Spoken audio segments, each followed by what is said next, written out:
അപ്പൊ ശ്രദ്ധിച്ചോടാ, ത്രികോണമിതി ട്രിഗ്നോമെട്രി എന്ന് പറയുന്ന ചാപ്റ്ററിലെ വളരെ സിമ്പിൾ ആയിട്ടുള്ള ഒരു ഈസി ക്വസ്റ്റ്യൻ നോക്കാം. വളരെ സിമ്പിൾ. ഇവിടെ നോക്കിയേ, find the length of P Q. P ക്യൂവിന്റെ നീളം കാണുക. പി ക്യൂ ആരാടാ?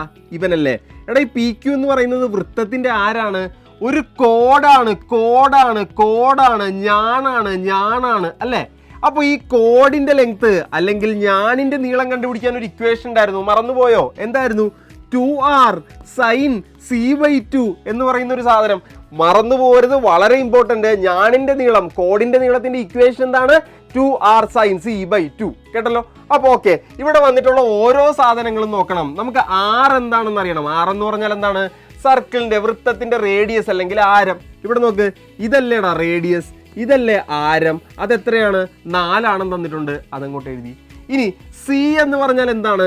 Central angle. ആ കോഡ് ഉണ്ടാക്കിയിരിക്കുന്ന സെൻട്രൽ ആംഗിൾ എത്രയാണോ അതാണ് സി. അതെത്രയാണ്? 60. ഓക്കെ അല്ലേ? വളരെ സിമ്പിൾ. നോക്ക്, 2 ഇൻറ്റു ആർ എത്രയാണ്? 4 ഇൻറ്റു സൈൻ c/2 എന്ന് പറയുമ്പോൾ എത്രയാണ്? 60/2. അപ്പൊ നോക്കടാ, 2 ഇൻറ്റു 4 8 വന്നു. സൈൻ c/2 എന്ന് പറയുമ്പോൾ എത്രയാണ്? 30. അപ്പോൾ 8 ഇൻറ്റു സൈൻ 30 എത്രയാണ്? സൈൻ 30 എന്ന് പറയുമ്പോൾ 1/2. ആൻസർ എത്ര വന്നു? 8 ഇൻറ്റു 1/2 എന്ന് പറഞ്ഞാൽ 4 സെന്റിമീറ്റർ. വളരെ സിമ്പിൾ ക്വസ്റ്റ്യൻ. അപ്പൊ ഇക്വേഷൻ മറക്കരുത്, 2r sin c/2. കേട്ടല്ലോ? Length of the code. അപ്പൊ ഈ ഒരു ക്വസ്റ്റ്യൻ നിങ്ങൾക്ക് വേണ്ടി വേഗം കണ്ടുപിടിക്കുക. Find the length of P Q.